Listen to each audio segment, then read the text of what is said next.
Tunaposimama vile, ningetaka tu tuinue mikono yetu kwa Bwana na tumshukuru kwa sababu ametendea mema. Tumshukuru tu hata kwa wimbo unaosema umenitenda mema. Umenitenda mema, umenitenda mema, umenitenda mema Yesu. Umenitenda mema, umenitenda mema, umenitenda mema Yesu. Oh, umenitenda mema, umenitenda mema, umenitenda mema Yesu. Oh yeah. Umenitenda mema, umenitenda mema, umenitenda mema Yesu. Oh Lord, you have done me well. You have done me well. You have done me well, Jesus. Oh yeah, you have done me well. You have done me well. You have done me well, Jesus. I believe there is somebody who has a witness. Najua kuna mtu ambaye anakiri ya kwamba Mungu amekuwa mwema, hata kama kumekuwa na dhiki, dhoruba na mambo mengi. Ukweli ni kwamba Mungu ametutenda mema katika jamii zetu, katika maisha yetu. Mungu ametulinda na ametuongoza katika kila njia na hali. Ukweli ni kwamba Mungu amekuwa mwema. And today, as we stand before the presence of the Lord, we can take a minute and just tell God, you have done me well, you have been so good, and today I rejoice in your presence because I know for sure you have done me well. Kuwa na afya nzuri ni jambo nzuri za kumwambia Bwana asante. Hata kuwa na mkate wako wa kila siku ni jambo nzuri la kumwambia Mungu asante. Hata kuwa na biashara, hata kuwa na kuona siku ya leo, tuna sababu nzuri ya kumwambia Bwana asante. Thank you Lord. Baba, ni asante. Umekuwa mwaminifu katika maisha yetu. Umekuwa Mungu pamoja nasi. Umekuwa Immanueli. Umetupigania vita. Hakika Bwana, tumeona wema na fadhili zako. Hakika Bwana, hata kufika wakati huu hatuna shauku katika mioyo yetu tukisema wewe ni Ebeneza. Umbali huu Bwana umetubeba. Kuna wakati mwingine mambo yamekuwa magumu, lakini Mungu umejibu maombi, umejibu maombi. Baba yetu, tulipokulilia tuliona mkono wako wa rehema katika maisha yetu. You have done us well. You have done us well. Even as a church, Jehovah, you have done us well. This far we have come is only by your grace. Hata Bwana, taifa letu Mungu umetutenda wema. Jehova Bwana, pokea sifa na utukufu na heshima kwa sababu wewe ni Mungu wetu. Wewe ni Mungu wetu. Wewe ni Mungu wetu. Asante Bwana. Our Father and our God, in the name of our Lord Jesus, we thank you that you have given us a chance to say thank you to you. Bwana Yesu, kusimama mahali hapa siku ya leo ni sababu tosha Bwana ya kusema asante. Mungu wetu, pokea shukrani kutoka kilindini cha mioyo yetu Bwana. Mungu wetu, uhimidiwe milele na milele. Baba yetu, tunakushukuru. Asante Bwana kwa wema na fadhili. Baba yetu, tunapoenda kusoma neno lako, Jehova Mungu, tunaomba ya kwamba utupatie mbingu ambao ziko wazi, tukaweze kusikiza yale ambao ni makusudi yako, na ili Bwana tukawe watu ambao wataishi katika hii neema, tukiwa na maisha ambao yako na ufanisi na wema. Asante Bwana kwa kila jambo. Jina lako litukuzwe na lihimidiwe.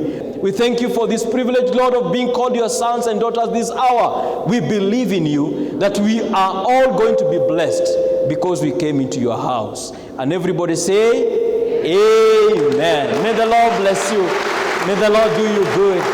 Bwana awabariki sana na Bwana awainue. Asante sana. May the Lord bless you. Tunapoketi chini. Hata wale ambao wanajiunga na sisi katika mtandao, tunawakaribisha katika ibada yetu. Hapa ni Pefa Church Kasarani. This is where God lives. Amen. God lives here. Amen. So God lives here and you are highly welcome to join us in other services. Kwa wale ambao tuko nao katika kanisa siku ya leo, ningetaka tu hata kama tukuna social distancing, mwambie tu jirani yako, umwambie you will be blessed because you came to the house of the Lord. Yes, mwambie kama unaamini, mwambie wewe utabarikiwa kwa sababu ulikuja katika nyumba ya Baba. Amen. The Lord has been good to us. Na tuko na sababu nzuri ya kumshukuru Bwana. Amen. Siku ya leo nasimama hapo kwa wale ambao hatujakutana. Majina yangu naitwa Harun Waweru Mwangi, nimeokoka, Kristo ni Bwana. Na ninashukuru Bwana kwa hii nafasi hata ya kusimama mbele zenu kushiriki neno la Bwana. It is by the grace of God that we are able to do this. Amen. And I believe God ya kwamba he will never gather his people in vain. Hivyo ndio wamesema katika neno lake. Si ni kweli? And I believe today tukiingia katika huu ujumbe with an open mind, with an open spirit, I believe God is going to bless you. Amen.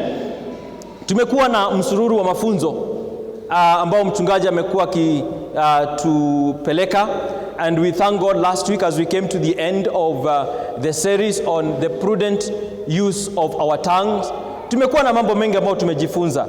And actually in this series it is something that I also learned so much is the issue on the topic about the power and authority. Bwana asifiwe sana.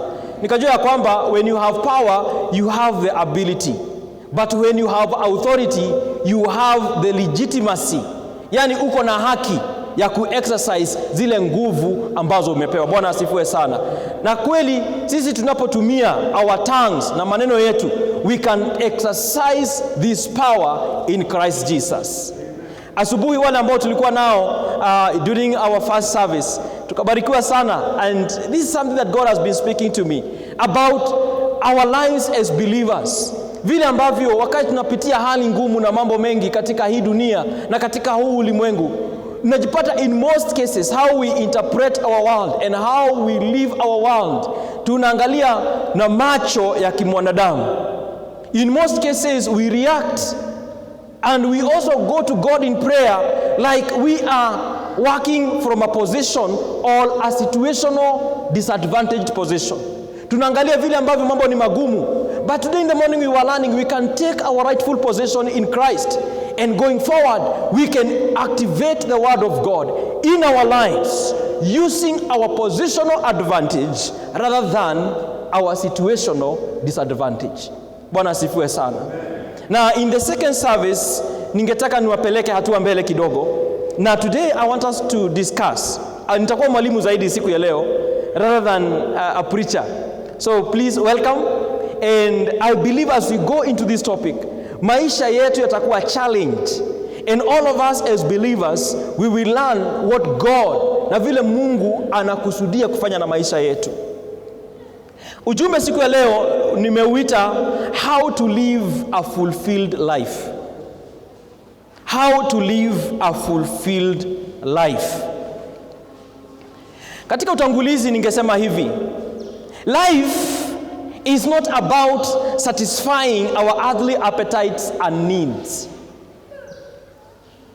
Actually, in most times, sisi wenyewe, we tend to think that if we had all the money this world can give us, that if we have everything we want to eat or drink, or whatever we desire, ama if we are able to drive the best car in this world can give, tutafika mahali ambapo tutaambia moyo wetu tulie na uenjoy maisha.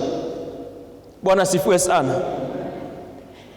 Now we believe that having a good life is when everything is moving when you don't have pressures of life, wakati ambapo hakuna mambo ambayo yanakupatia stress, so to speak. Bwana asifiwe sana. And for most of us, unajipata when we do not have anything, we were so committed to God because we believed if we plug into God, He will take us to that place of rest, a place ambapo I will have everything I want in this world and I will live a comfortable life. Am I saying that's not a good life? It is a good life. But it is not a fulfilled life. Bwana sifiwe sana. Now, if you look at it from the mind of men, katika lenses ama katika macho ya wanadamu, ukipata hivi vitu vyote unaonekana wewe uko sawa. And sometimes even if you have all these things and probably you go to church and you're born again, people might be tempted to think that God loves you so much that He has given you all these things. But in my small walk with the Lord, kuna kitu ambacho nimejifunza. A good life is not equivalent to a fulfilled life. Na desire ya Mungu, makusudi ya Mungu ni tuache kuishi mahali ambapo maisha iko sawa, tuingie maisha ambayo ni timilifu, a fulfilled life. In the dimension and in the perspective of God, God desires us to have everything we need for life and godliness. Mungu anahitaji kutupatia na amepeana chochote ambacho tunahitaji ya hii maisha na pia ya uungu. Amen. But when He gives us everything we need for this life, most of us forget that He has given us everything we need not only for this life but also for godliness. Na ndiposa wakati mmoja katika kitabu cha Romans 14 verse 17, lakini ukisoma huu mstari kuanzia pale mwanzo, hapa ni wakati ambapo the apostles walipokuwa wanaendelea na kazi, wakaanza kujibizana na washirika katika pale Romans, wakaanza kujibizana, wakaanza kuargue, wewe usikule nyama fulani, wewe usikule chakula fulani, wewe usikule, yani don't live a particular kind of life. And they started arguing about food. And some people are feeling and thinking they were more holy probably because they were not eating a particular food. And na watu wengine Wakristo wengine walikuwa wanaangalia wengine kama ambao hawajaokoka kwa sababu walikuwa wanakula nyama fulani. And at that time Paul intervened. Akawauliza, jameni, haya mambo mnaulizana, mambo ya chakula, why are you doing that? Akawaambia, as a matter of fact, kila kitu ulimwenguni, if it is received with thanksgiving, na kama mtu moyo wake haumhukumu ni sawa. Bwana asifiwe sana. But then he went ahead akawaambia, utajuaje uko na upendo wa Kristo? Wewe ukikula chakula fulani in the presence of a brother ambaye anakwazwa na hicho chakula, utakuwaje uko na raha na mwenzako anakwazwa? Akawaambia, for the sake of your brother and for the sake of the love of Christ, don't eat that food, ili nyinyi wote mkue sawa. Bwana asifiwe sana. Lakini as he was ending up, akawaambia a statement that is in Romans 14:17. Akawaambia, for the kingdom of God, hallelujah, ufalme wa Mungu is not a matter of eating and drinking. Mnakosana juu ya chakula, lakini ningetamani hata maybe angekuwa anaandika siku ya leo, angekuwa anatuambia pengine ufalme wa Mungu is not about what you are driving, the house you are living in, the estate you are living in. The kingdom of God is not about these things. Akasemaje? Ufalme wa Mungu is about righteousness, peace and joy. Hallelujah. Ufalme wa Mungu is about what? It's about righteousness, utakatifu, amani na furaha. Lakini hakumalizia hapo. Akasema it is about righteousness, peace and joy. Where? in the Holy Spirit. Hallelujah. Hallelujah. It is about righteousness, peace, and joy in the Holy Spirit. Twende pole pole. For us to live a fulfilled life, if you are going to walk in the path of righteousness, peace, and joy, if it is not in the Holy Spirit, it is not a fulfilled life. Bwana asifiwe sana. It is not a fulfilled life if God is not in the equation. Na ndiposa kizo wakauliza, what will it benefit a man if you gain the whole world and at the end of it all you lose your life? Timotheo akaandikiwa akasema hivi, akaambiwa akasema, in the last days people will be lovers of money. Itakuwa watu ambao ni wajeuri, itakuwa ni watu wanajipenda. Lakini the statement that really captivates me is the statement that is not given. Nasema, in the last days people will love themselves. There will be people who love wickedness. Itakuwa watu ambao watakuwa greedy. Akasema they will have a form of godliness. I don't know whether you're getting me. They will have a form of godliness. Watakuwa na aina ya kiungu. Yani wataonekana ni watu wazuri.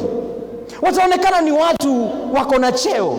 They'll have a form of godliness. Lakini kuna kitu watakosa. What are they going to do? They will deny the power thereof. Watakuwa watu wazuri.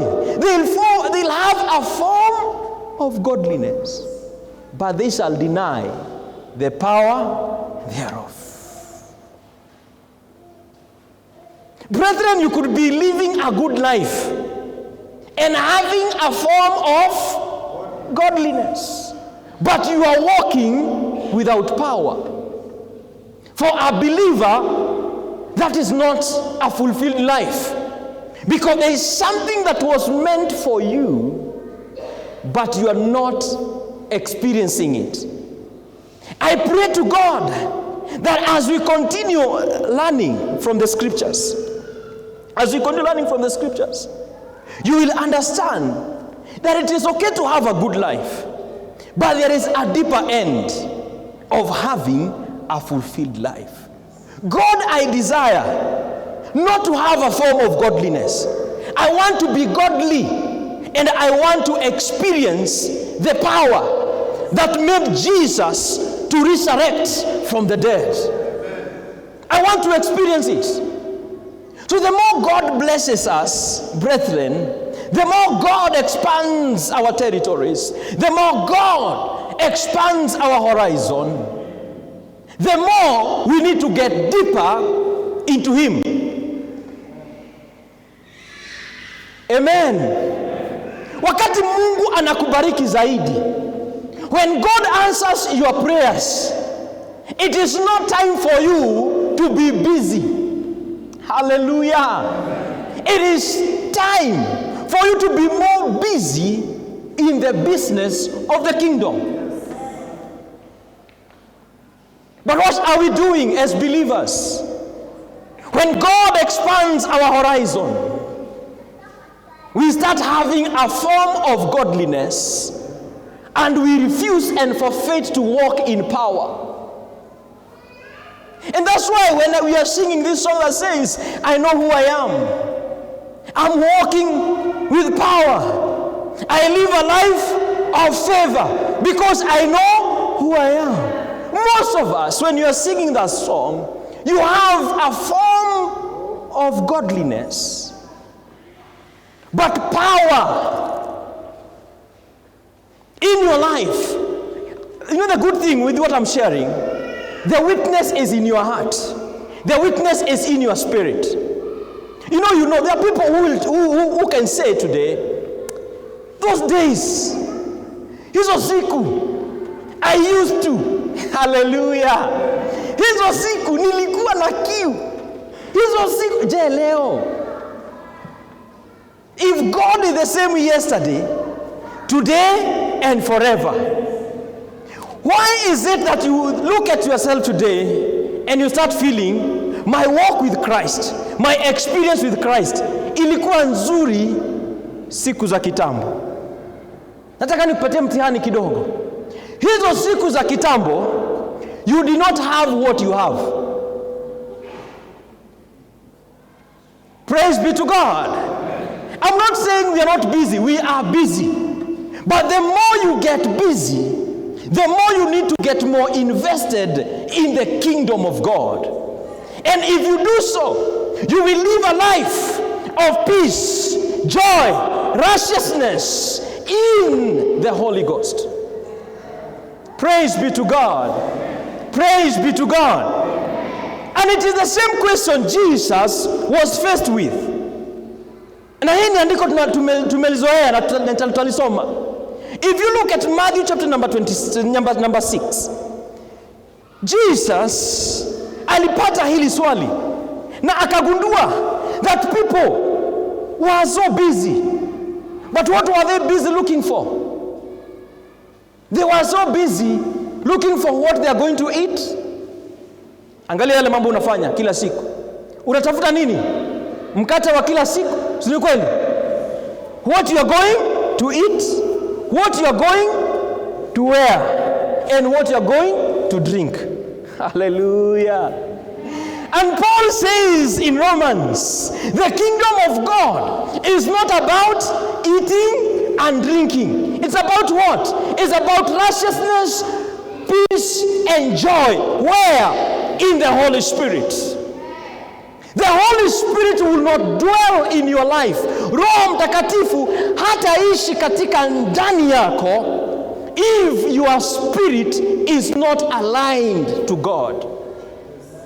Na asubuhi tukifikiria kuhusu positional advantage, nilisema hivi ya kwamba hii maisha ambayo tunaishi is in two dimensions. There is the physical dimension, which is what we see, and there is the spiritual dimension. Lakini Biblia inatuambia aje? We do not walk by what? We do not walk by sight. In other words, we do not walk by what we see. We walk by what? We walk by faith. Child of God, you do not walk by sight. You walk by faith. Because what you see in the physical can challenge your thinking. It can challenge your natural thinking. Unaweza angalia jambo hivi uone hili haliwezekani. I bless the Lord. Kwa sababu kuna mifano mingi katika Biblia. One of the examples, it is an example of David facing Goliath. Bwana asifiwe sana. Bwana asifiwe sana. Goliath was a big man. He was empowered. He was a man. He was a giant. Macho ya kawaida, naturally. He was a strong warrior. Ukiangalia ule mkuki alikuwa anabeba. Nobody could lift it up. Hallelujah. He was a giant. It is true, he was a giant. He was defying the armies of the Lord. But there was a young man. Actually, the Bible says when Goliath looked at David, he saw somebody who was a little more than a boy. Yani alikuwa tu kidogo tu kama mtoto. And David akamuuliza, unakuja kwangu na kijiti? Am I a dog? This God is speaking. Na akamwambia, even he cast David with the gods of the Philistines. Now David akaangalia hii hali physical, akaangalia sight, akaona huyu jamaa yenyewe hatuwezani. Akamwambia, by the way, it is not my fight. This battle belongs to the Lord. And you cannot win this fight either by sword or by spear. No, the battle belongs to the Lord. Hallelujah. He realized that what you are seeing in the physical can intimidate you. Hallelujah. What he is seeing in the physical, it can intimidate you. But if you know your position in the Holy Spirit, if you know your position in Christ, if you know your position in God, the dimension changes. Ukiangalia sasa ile picha, lakini sasa uangalie katika picha ya kiroho. Who is the giant in this battle now? Who is the giant now? Is David. Ukweli macho anaonekana mdogo. Kwa kiroho, he is a giant. Who is a dwarf? Who is a little more than a boy? Who is the smallest person in this battle? It is Goliath, and that changes everything. Praise be to God. That changes everything. Kwa sababu macho haya ukiangalia, it can deceive us. And you can start valuing things which are not valuable. Hallelujah. This life, the believer's life, is not about eating or drinking. It is more than that. It is about righteousness, peace, and joy. But this righteousness, peace, and joy is not outside God. It must be in the Holy Spirit. Wapendwa,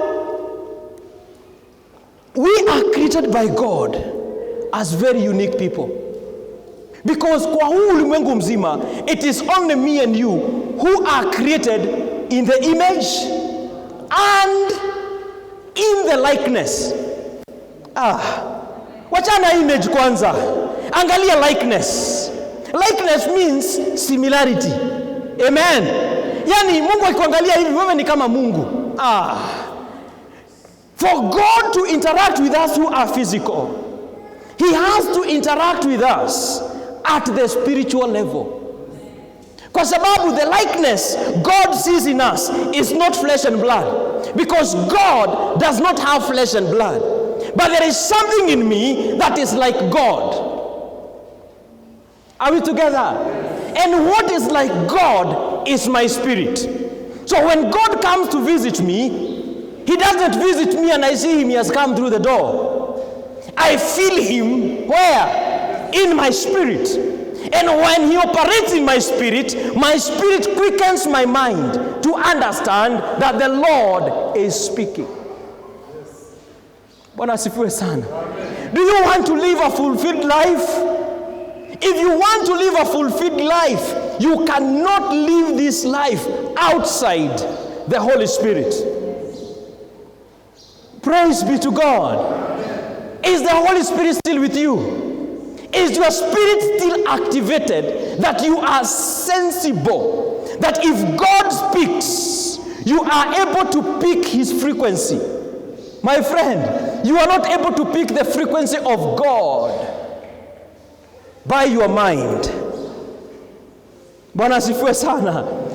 It is only the Holy Spirit who is able to understand the mind of God. Hallelujah. And because the Holy Spirit desires to reveal Jesus to us and the ability of Jesus to us, He must interact with our spirit. Because God is looking for who? He's looking for worshipers. And how are these worshipers going to worship Him? In tithe and offering? Hey, let us talk. Is this worshiper going to worship God in tithe and offering? Let us talk. I'm saying, is this worshiper God is looking for? Is he going to worship God in tithes and offerings? No. He is looking for one who is going to worship Him in truth and in spirit. In truth and in spirit. In truth and in spirit. Why in truth? Because Jesus, He is the way, the truth, and the life. You must worship God. You must worship God in Jesus. And that's why all of us, Jesus encountering this situation, wakati alikuwa anaishi hapa, akaangalia wapendwa, do you need power? Yes, we need power. Are you ready for power? I don't think so. Why? Because you are busy looking for what? What you are going to eat, what you are going to wear, and where you are going to live. And most of us, if you look at our prayer items, these are the basic ones in the top 5. But Jesus desired to say, it is true to pray for these things, but I want to change your priority lists. All right? I want you to change your priority list. And this is what he said in Matthew 6:25. Akawambia hivi, therefore, I tell you, do not worry. Tell your neighbor, do not worry. Yeah. Akawambia, therefore, do not worry about your life. What you are going to eat or what you are going to drink. Also, don't worry about your body. That is what you will wear. Alafu akauliza swali, is not life more than food, and the body more than the clothes? 31, akamwambia hivi, so do not worry saying, what shall we eat, or what shall we drink, or what shall we wear? My friend, if we called you for a prayer meeting and you don't mention these things, if I told you come to a prayer meeting but don't mention any of these things, how many of us are going to pray for an hour? Ni wangapi wataomba an hour? Because most of the times we pray to God what we are going to eat, what we are going to wear, and even we're telling God, God bless me, it is okay. I'm not saying it's bad. Please, don't misunderstand me. It is okay to ask God. Because God, Jesus told us what? Cast all your cares unto me. Because I do what? I care for you. In other words, what he was telling you is, these things should not worry you. Cast them on me. So once you have cast all your cares unto Jesus, what are you supposed to be doing now? Have you ever thought about it? When you have cast all your cares to Jesus, you don't have any cares. What are you supposed to be now caring about? Let us talk. What are you supposed to be caring about? Hallelujah. Now, Jesus answers this question. Hata walishangaa. In verse 32, akawaambia kitu ngumu. He told them this. For pagans, sikiza hapa, pagans ni wale ambao hawaamini. Makafiri. For pagans, do what? Run after all these things. Pagans do what? They run after all these things. But he does not end there. He says, but, tell your neighbor, pagans run after all these things. Ambia wale ambao hawamini wanakimbiza haya mambo. Yeah, they run after all these things. Some even can kill because of these things. But Jesus speaking tells them, but what? But your heavenly Father. I thank God it's on the screens. But for your heavenly Father knows what? He knows that you need all these things. Hallelujah. Brethren, you need a good life and God knows it. You need a good life. God knows it. But he's telling you, don't run after a good life. Run after a fulfilled life. Hallelujah. Listen what he tells them now.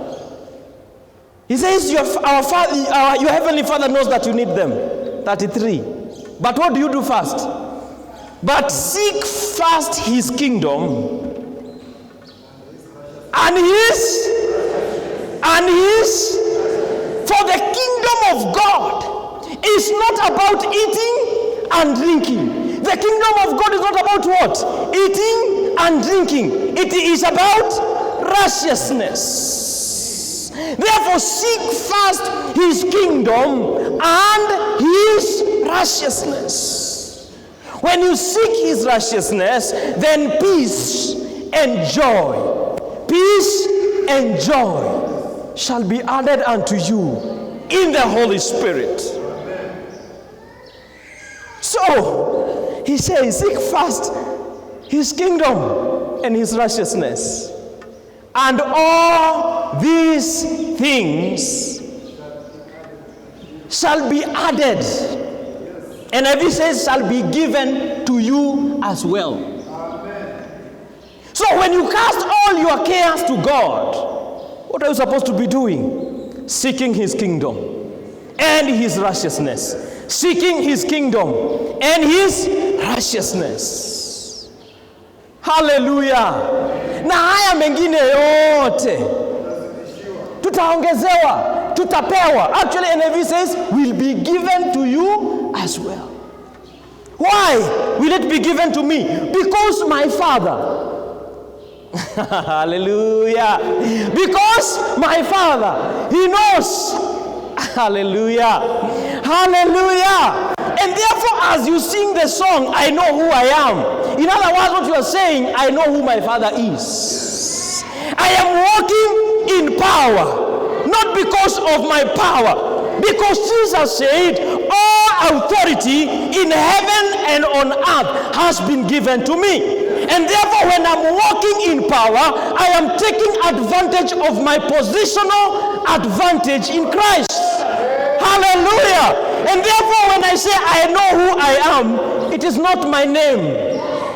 It is not Mwangi who is my father. I know I have a heavenly Father who never fails me. And therefore, he'll give me not only a good life, but I will seek his kingdom first and his righteousness so that I can live a fulfilled life. Praise be to God. This life, brethren, pagans are running after all these things. But my Father knows I need them too. But he has told me something. Don't run like they do. Now the question is, are you running after them? Yeah, I told you today is not, there's not going to be so much amen. But you know, it's a soul searching. Are you running after them? Is your priority list okay?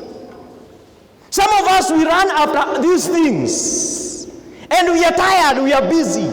We are so tired at the end of the day, we cannot afford to pray. Hallelujah. Hallelujah. It is not bad kutafutia watoto, si vibaya, wapendwa, ni vizuri. Lakini unapowatafutia, that is not your main thing. My life is not my own. To him, my Father, I belong. And therefore, I need to give myself fully to him.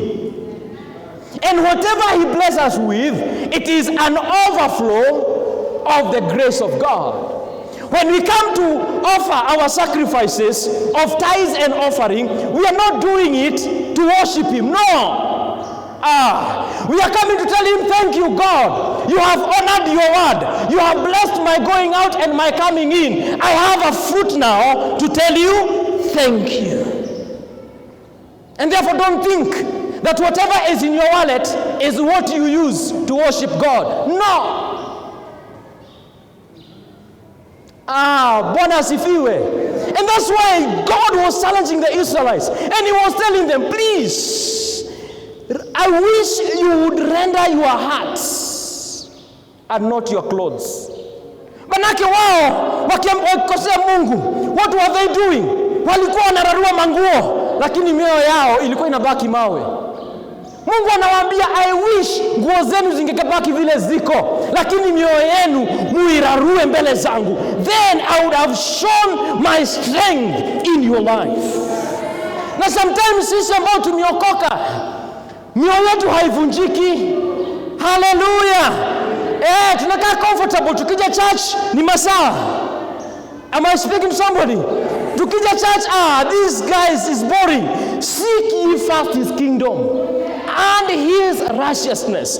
Whatever is bothering your mind, whatever stress that you have, nikuulize swali jameni. Whatever is stressing you, is it kingdom business? I want you to be honest with you.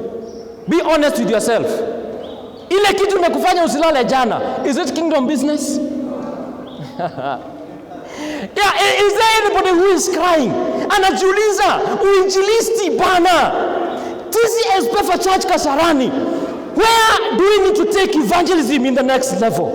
Is there somebody who is burning? Anaambia Mungu, Bwana, bless the work of my hands, so that whatever I get, I will put it on the altar, so that the nations can be reached. Is there anybody in the house of the Lord whose love for the kingdom of God inamwasha katika moyo wake, unasema, I will have no peace until the restoration of the house of God is done? My friend, you will think you have a good life. It is okay. You will have everything you need. Hata ukitaka kuitisha kitu na Glovo, utaitisha KFC. Unakula, unashiba vizuri, unasema, bless the Lord, oh my soul. Sasa hata tunakaa, they know. Lakini unasema, yenyewe Mungu amenibariki. But what are you looking for? You are basing your blessedness. Bwana asifiwe. Ujumbe wa leo ni mgumu kuhubiri, wapendwa. It's very difficult. But when I was preparing, I was just feeling in my heart, it is back to basics. Back to basics. Back to basics. Na nilipokosa mtumishi wa Mungu akajiuliza siku moja, mbona nyinyi mlianza na roho? Mbona nyinyi mlianza vizuri na roho? Lakini sasa mnataka kumalizia kwa nini? Mnamalizia kwa mwili kiaje? Because the business of your father is no longer your business. The priority list when you are in the spirit was the kingdom business. Hallelujah. But I want to believe God. It is true God has given us a good life and we bless him for that, is it? God is going to give you a good life, but that is not your main thing. There is another level. The next level is living a fulfilled life, where you are at peace with who? You are at peace with God and men. Bwana asifiwe sana. Bwana asifiwe sana. Na pengine unajiuliza, how do I live a fulfilled life? Because sometimes when some of these messages come, today I'm not expecting a lot of amens. But I believe the Holy Spirit is also starting something inside your heart. You know, the business of the kingdom. You know, like personally, like evangelism.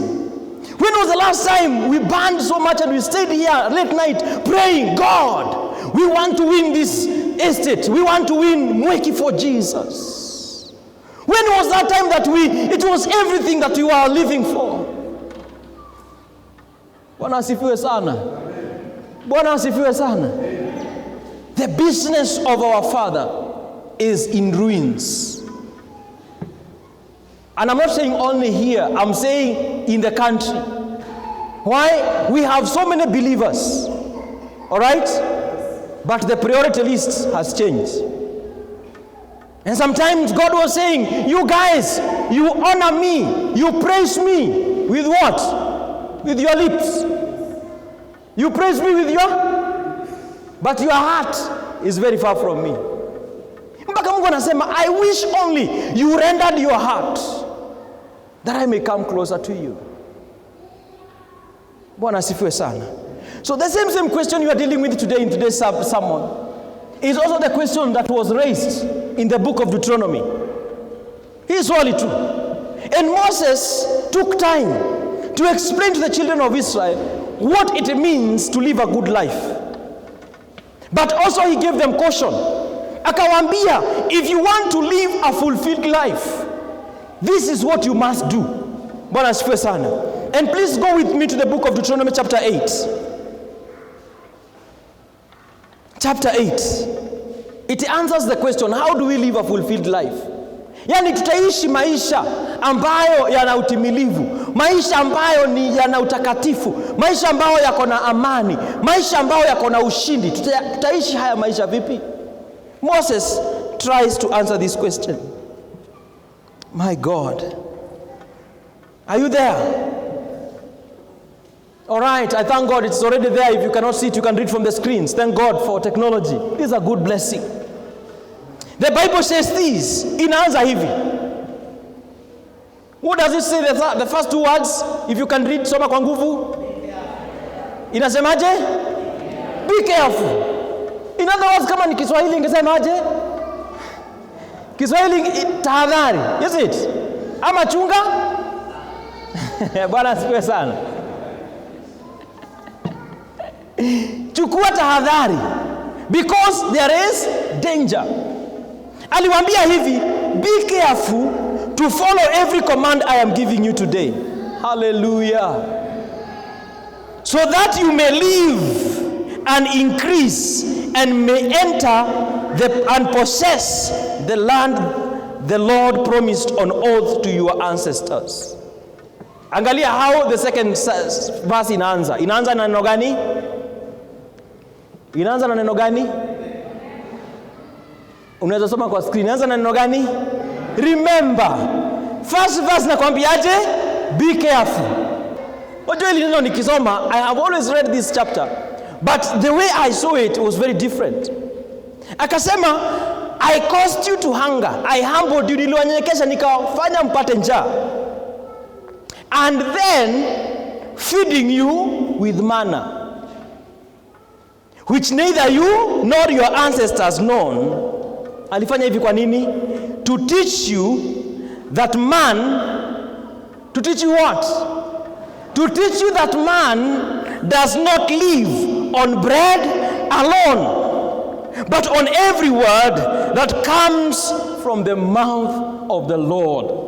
Brethren, the kingdom of God is not about eating and drinking. Man does not live on bread alone. He lives out of every word that comes from the mouth of the Lord. How do you tap the word that comes from the mouth of the Lord? The landing point of the word of God is your spirit. Right? Then your spirit is able to decode that word and make it alive in your mind. And therefore you are able by faith to activate that word. Bwana asifiwe sana. Alafu anaambia verse 4, your clothes did not wear out and your feet did not swell during these 40 years. Walipata njaa lakini miguu haikufura. Know then in your heart, sikia hiyo statement, jua kwa moyo wako ya kwamba that as a man disciplines his son, so the Lord your God disciplines you. I will not go to so much details, but verse 6 natuambia hivi, observe the commands of the Lord your God, walking in obedience to him and revering him. So he told them about the good land. Angalia verse 10. Twende verse 10. Verse 10 natuambia hivi, when you have eaten, hallelujah, utakapokuwa umekula, you're living a good life. When you have eaten and are satisfied, praise the Lord your God for the good land he has given you.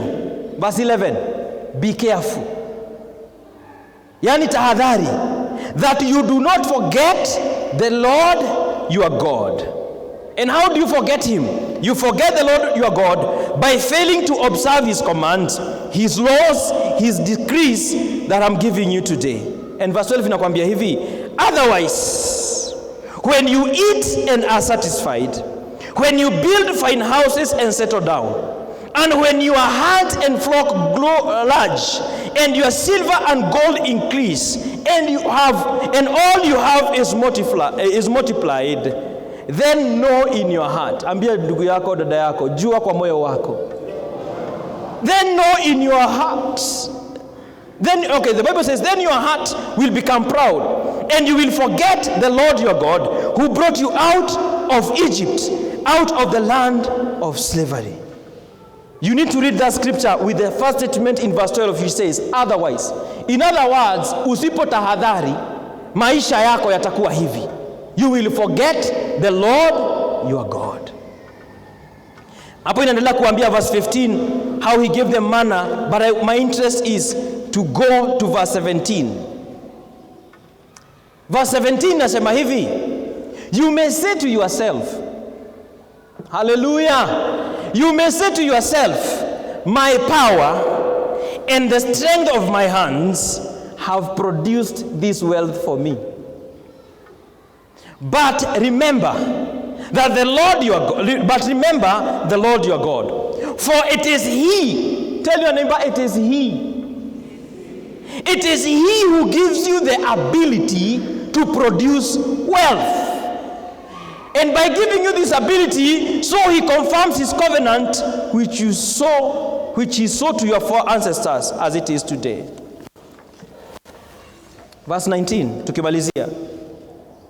Biblia inasema hivi, ukisahau, if you ever forget the Lord your God and follow other gods and worship and bow to them, I will testify against you today, and you will surely be destroyed. You will surely be what? You will surely be destroyed. Just like the nations the Lord destroyed before you, so you'll be destroyed for not obeying the Lord your God. We come back to this statement. Will it benefit a man if you live a good life and at the end of it all, you lose it? At the end of it all, you don't make it. You don't achieve the mark set by God. What will it benefit you if you run this race and at the end of it all, there is no medal for you? Why? Because ulianza kwa roho, lakini unataka kumalizia nini? Ukimalizia kwa mwili, there is no reward for you. Brethren, I want to help you, and I want to also speak to all of us that the blessings of the Lord, baraka za Mungu, they make us rich and they add no sorrow. Na ndiposa when we are seeking the kingdom of God and His righteousness, we will know every blessing that comes my way, it is icing of the cake. Bwana asifiwe sana. It is not the real cake. Bwana asifiwe sana. Whatever car you are driving, whatever place you are living, whatever blessing God has blessed you, everything, it is the icing on the cake. It is not the cake. And we have to be careful, brethren, that when God has expanded our territories, when God has answered our prayers, wakati umeomba Mungu, umemtumainia kwa mambo mengi, amejibu maombi, amepanua mipaka yako, Bwana anatuambia chukua tahadhari. Be careful that you forget the Lord your God. Kwa sababu ni rahisi kusema ni kwa akili yangu Mungu ni kwa akili yangu nimeweza kufanya haya mambo.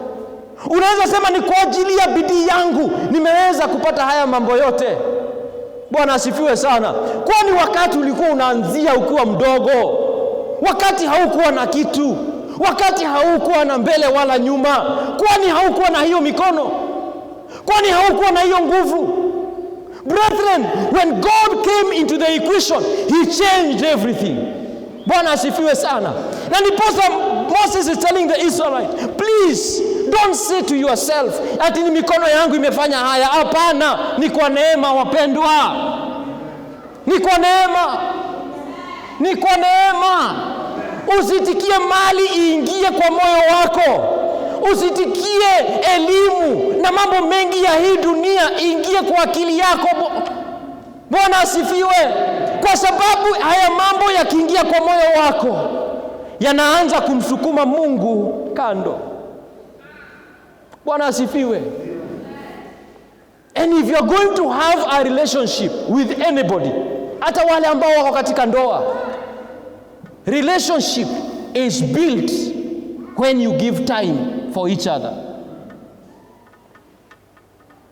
Bwana asifiwe. Upendo unakolea ama unaendelea kuimarika when you give time for one another. And that's why the eyes of the Lord, they are moving from every corner of the world. Tukiangalia mtu mmoja ambaye moyo wake umejipeana kabisa kwa Mungu ili amtie nguvu. The eyes of the Lord, they are moving. God is busy looking for a relationship. God is busy looking for one who can commune with Him, one who can be close with, one who He can show Himself strong on behalf. Lakini, because we are living a good life, we are able to pay our bills, we are able to answer many things. The temptation is, wapendwa, na sisemi mali ni mbaya, mali ni mzuri sana. Bwana asifiwe sana. Mali ni mzuri. Bwana asifiwe sana. Lakini nasema hivi, hiyo yote, it is not the main thing. The main thing is the business of the kingdom na utakatifu. Na ukifanya hayo mengine, haya mawili, kila kitu kingine kitaongezewa. Bwana asifiwe sana. Please don't forget ya kwamba Mungu ndiye anakupatia nguvu. He gives you the ability to make wealth. Na ukumbuke ya kwamba ufalme, it is not about eating or drinking. It is about righteousness. Number one, it's about righteousness. And Jesus tells us, seek ye first my kingdom. Tafuta ufalme wangu kwanza na utakatifu wangu. Haya mambo mengine yote nitakuongezea. And if you do this, my brother, my sister, you will migrate from living a good life to living a fulfilled life where you are at peace with man and with God. Bwana asifiwe sana. A fulfilled life, yani maisha haya ambayo ni timilifu, yanatokana na our complete devotion, dedication to the kingdom of God. So how do you live this fulfilled life? I will say like Moses said to you, kwa unyenyekevu, chukua tahadhari. For you to live a fulfilled life, Bwana asifiwe sana, be careful. Okay? Be careful not to forget the Lord your God. Okay? And I welcome you to this new dimension. Serve Him with 6 things. Number 1, serve Him with all your heart. Wacha mali isimreplace Mungu. Okay? Wacha success isimreplace Mungu. Serve Him with all your heart. Kwa moyo wako wote. Serve Him with all your will. And why is it important? Because it is God who gives us the ability. Bwana asifiwe sana. Na akamwambia Joshua vizuri, akamwambia Joshua, if you are not going to turn to the left or to the right of this command, yani usitoke katika njia, you will make your way successful.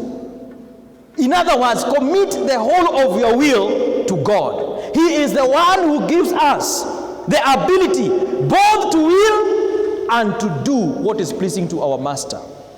The third thing, you need to serve Him with all of your mind. And this one, you need to seek to know Him, His word, and everything that is going to take you to the next dimension. For you to serve God with all your mind, it tells you your spirit must be alive. Kwa sababu the Spirit of the Lord speaks to your spirit. Your spirit decodes that information and activates it in your mind. Bwana asifiwe sana. The other thing is, serve Him with all your body. All right? Serve Him with all your body. And therefore you need to recognize that your body is not your own. Your body belongs to Him. Actually, 1 Corinthians 6:19, it asks us a question. Don't you know that your body is a temple of the Holy Spirit? Yani haujui mwili wako ni hekalu. Serve Him with all your body. The other thing that you need to know is that you need to serve Him with all your money. Sisemi umletee yote hapa, but what I'm saying, dedicate everything to Him. And whatever the Lord leads you to give as part of worship, give it to Him. Bwana asifiwe sana. Serve Him with all your money. Most importantly, serve Him with all your future. Bwana asifiwe sana. Kutoka leo, desire, till I see the end of my life, I want to serve you, Lord, with my future. Na ndiposa when you are singing, my life does not belong to me, to you I belong. I give myself fully to you. commit your future to him. And this one you do by deciding, lazima uamue kumtumikia Mungu na watu kwa moyo wako wote. Kwa sababu kama vile Philip inatuambia ya kwamba we need, in 2:13 inasema, for it is God who works in you to will and act on behalf of his good purpose. Lastly, nikimalizia, be careful, mpendwa.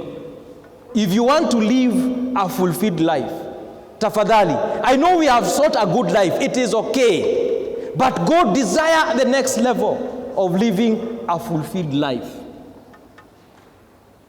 Serve God. Do not forget God in your future.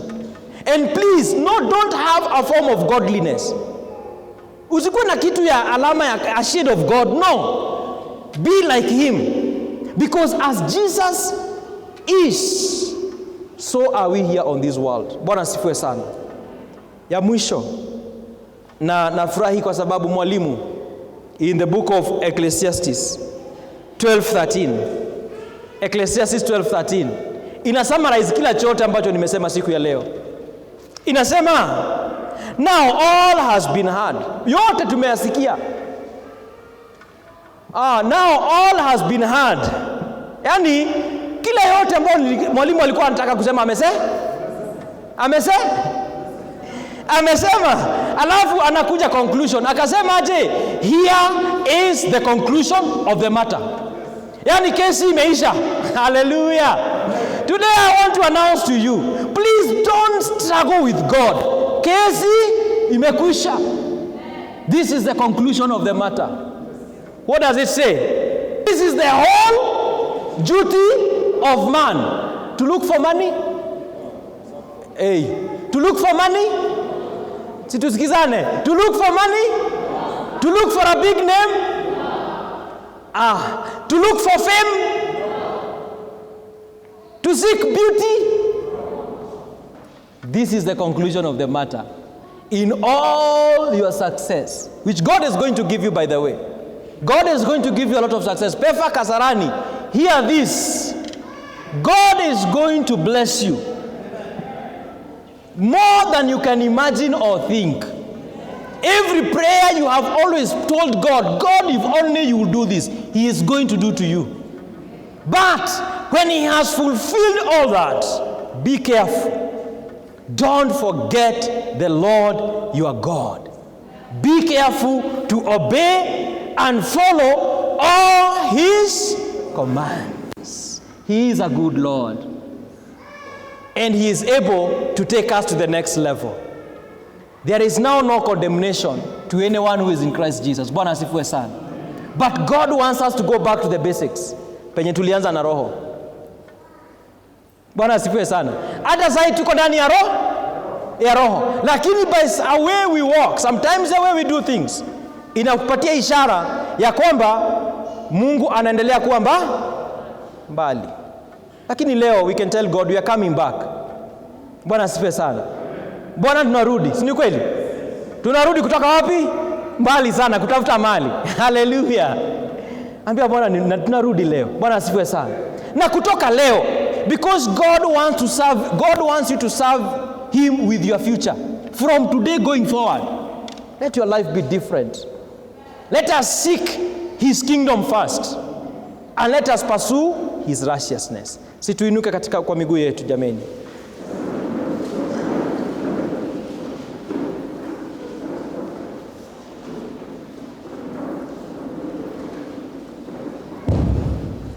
I know it is a difficult message.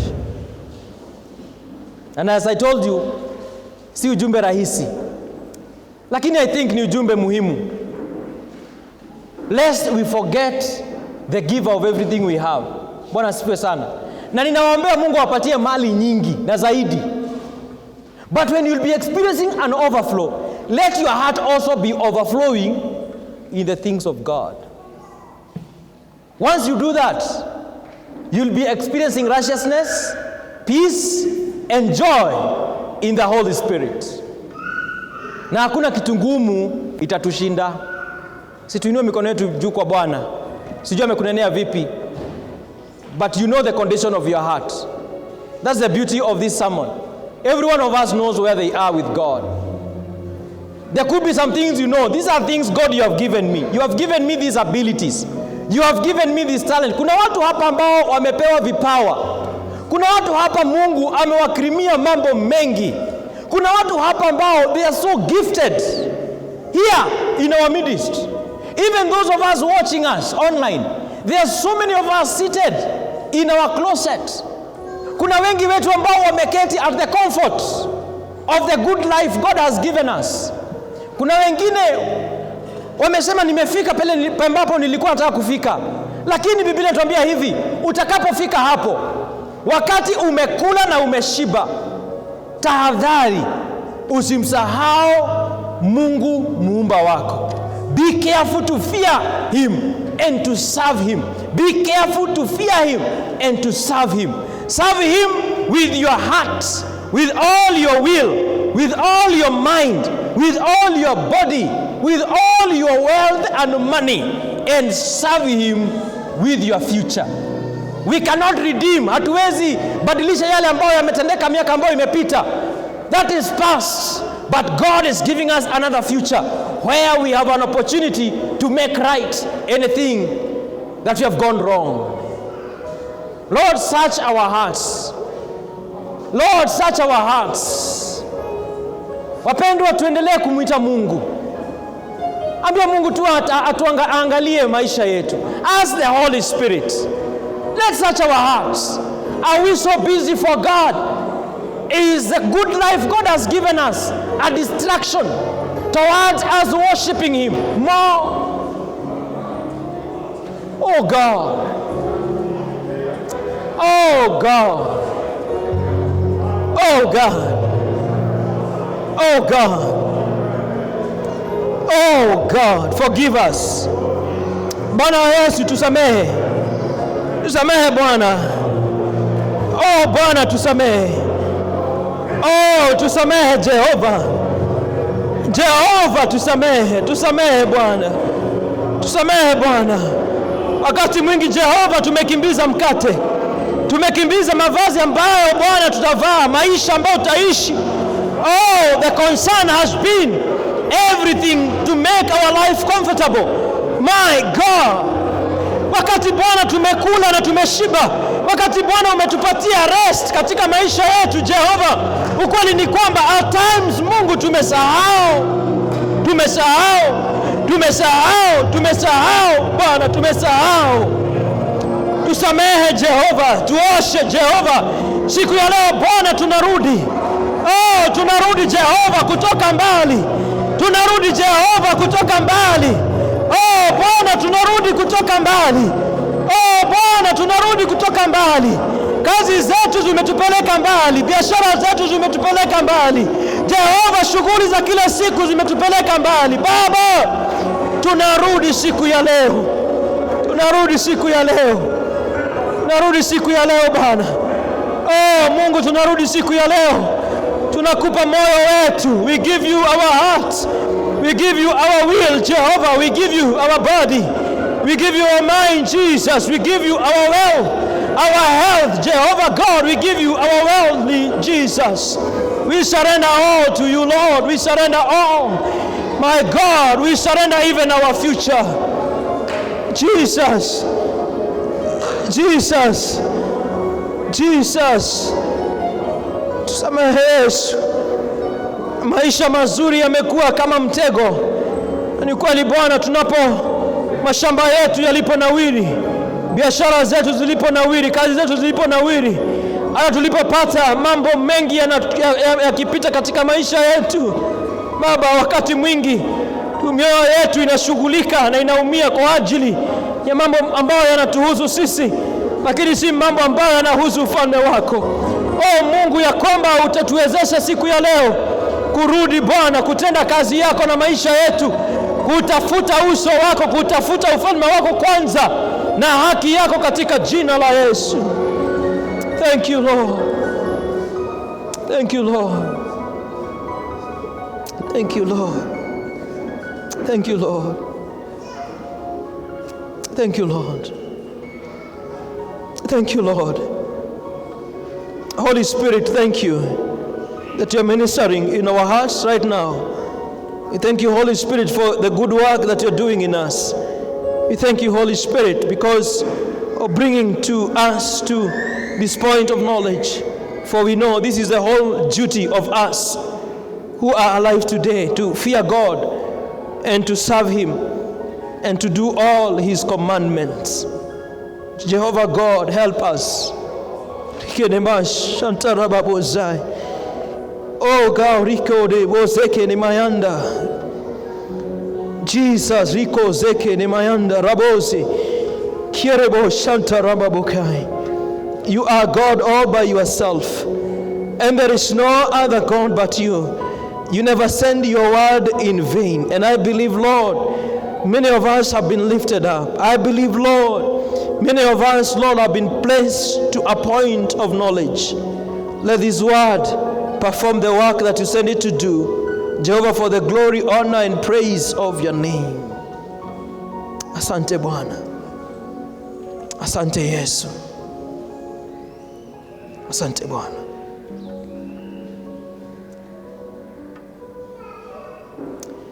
Let us pray. Baba na Mungu wetu, tunakushukuru kwa wema na fadhili zako. Na ni asante kwa sababu Bwana tunajua unatutakia mema. Ukweli ni kwamba unajua tunahitaji maisha mazuri. Tunahitaji chakula, tunahitaji nguo, tunahitaji hata biashara nzuri, tunahitaji hata kuendelea katika maisha. Lakini asante kwa sababu neno lako linatuambia kwamba tutafute ufalme wako kwanza na utakatifu. Kwa sababu maisha haya si kukula tu na kukunywa. Maisha haya ni utakatifu, ni furaha na amani ndani ya Roho Mtakatifu. Tunaomba Bwana utusaidie kuishi maisha yetu katika huu ufunuo ambao umeachilia juu ya maisha yetu leo.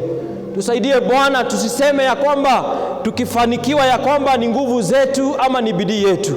Jehova Bwana, wacha kila siku tujue ya kwamba wewe ndiye umetupatia nafasi, even the ability to make wealth. And therefore bless the work of our hands, we pray. Bless our going out and our coming in. Jehovah God, establish your covenant in our midst. My God, bless us, oh God, beyond measure. And as you do so, Jehovah God, help us to increase in our service for you. Help us to devote our lives more and more. Wacha Bwana tukajitolee zaidi na zaidi, ili ufalme wako ukaenende na ufalme wako ukaweze kuexpand. We bless you and we worship you. In Jesus' name we give thanks and pray. Everybody say, kila mtu aseme amen. Amen. Now you know. Ambia jirani yako, now I know. Now I know. Ama kwa Kiswahili umwambie, sasa naelewa. Vile ambavyo naweza ondoka kuishi maisha mazuri tu mpaka nianze kuishi maisha ambayo yana utimilifu. So encourage your brother and sister, mwambie vuka. Welcome to fulfilled life. Amen. Serve God, fear Him. Let Him be your number one. Let Him be the cake. Everything else, let it be the icing on the cake. May the Lord bless you. May the Lord do you good. God bless you so much. Amen.